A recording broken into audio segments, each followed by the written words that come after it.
wabarakatuh, sahabat Al-Fatah. Apa kabarnya? Mudah-mudahan selalu dalam lindungan Allah Subhanahu wa Ta'ala. Kali ini saya akan membahas tentang kisah Al-Bara bin Malik, seorang sahabat Nabi yang terkenal dengan kepahlawanannya di medan perang. Meskipun kita semua juga tahu bahwa Islam memiliki banyak pahlawan, bukan hanya Al-Bara, namun setiap sahabat memiliki ciri khas sendiri. Al-Bara bin Malik, beliau juga memiliki ciri khas kepahlawanan yang tidak kalah hebatnya dari sahabat-sahabat terkenal lainnya. Sehingga kita perlu mengetahui Al-Bara bin Malik ini. Al-Bara bin Malik adalah sahabat Rasulullah yang perawakan kurus dan rambutnya kusut. Walaupun demikian, Al-Bara ini adalah sahabat Rasulullah yang sangat handal, pemberani, dan tangguh. Karena ia pernah membunuh 100 orang musyrik sendirian saat duel 1 lawan 1, dan jumlah ini belum termasuk orang-orang yang dia habisi di medan perang. Al-Bara bin Malik adalah saudara kandung dari Anas bin Malik. Kisah keberanian dan kepahlawanan Al-Bara bin Malik dimulai setelah wafatnya Nabi Muhammad SAW. Saat itu banyak kabilah-kabilah Arab yang mulai keluar dan berbondong-bondong meninggalkan agama Allah dan menjadi murtad. Padahal ketika Nabi masih hidup, mereka masuk Islam secara berbondong-bondong. Setelah Abu Bakar dibaiat menggantikan Nabi Muhammad, beliau langsung memerangi orang-orang murtad, terutama memerangi Nabi palsu yaitu Musailamah Al-Kadzab. Pada babak pertama dalam memerangi Bani Hanifah, Musailamah mampu mengalahkan kaum muslimin yang dipimpin oleh Karimah bin Abu Jahal, dan Musailamah berhasil memukul mundur tentara Islam.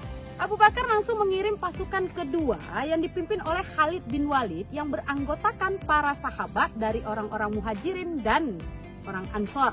Saat itu pasukan kaum muslimin terdesak. Akhirnya Khalid bin Walid maju menghampiri pasukannya. Dia mulai menata ulang memisahkan orang-orang Muhajirin dan orang-orang Ansor. Khalid bin Walid melihat pada saat itu, dia menoleh kepada Al-Bara bin Malik dan berkata, "Majulah wahai pemuda Ansor."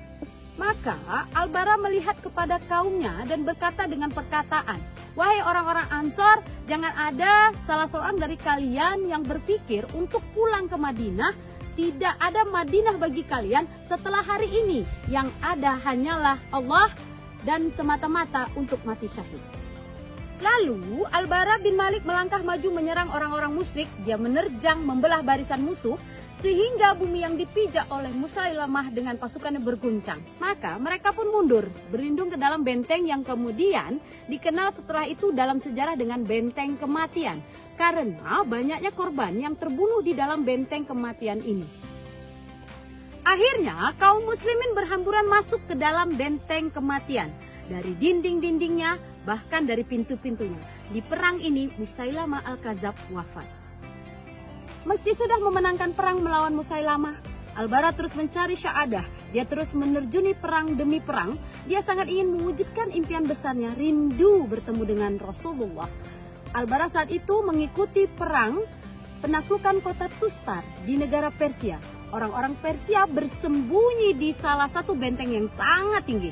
Maka kaum muslimin mengepung dari segala penjuru. Pengepungan ini berlangsung lama. Pada saat itu, Anas bin Malik terkena pengait besi. Sehingga Al-Bara bin Malik langsung memanjat dinding benteng, memegang rantai besi yang menyambar saudaranya. Dia melawan kait dan berusaha untuk melepaskan Anas bin Malik. Dia tidak memperdulikan tangannya. Padahal pada saat itu tangannya terbakar sehingga mengeluarkan asap. Namun dia tidak memperdulikannya. Dalam perang ini, Al-Bara bin Malik berdoa kepada Allah agar melimpahkan syahadah kepadanya. Maka Allah mengabulkan doanya, di mana dia gugur sebagai syahid yang bangga bisa bertemu Allah Subhanahu wa Ta'ala. Semoga Allah menjadikan wajah Al-Bara bin Malik berseri-seri di dalam surga, membuatnya tenang karena bisa menyusul Nabi Muhammad SAW. Semoga Allah meridhoinya dan semoga kita dikumpulkan bersama-sama orang yang mulia. Inilah kisah Al-Bara bin Malik, pahlawan Islam yang tangguh. Demikian, wassalamualaikum warahmatullahi wabarakatuh.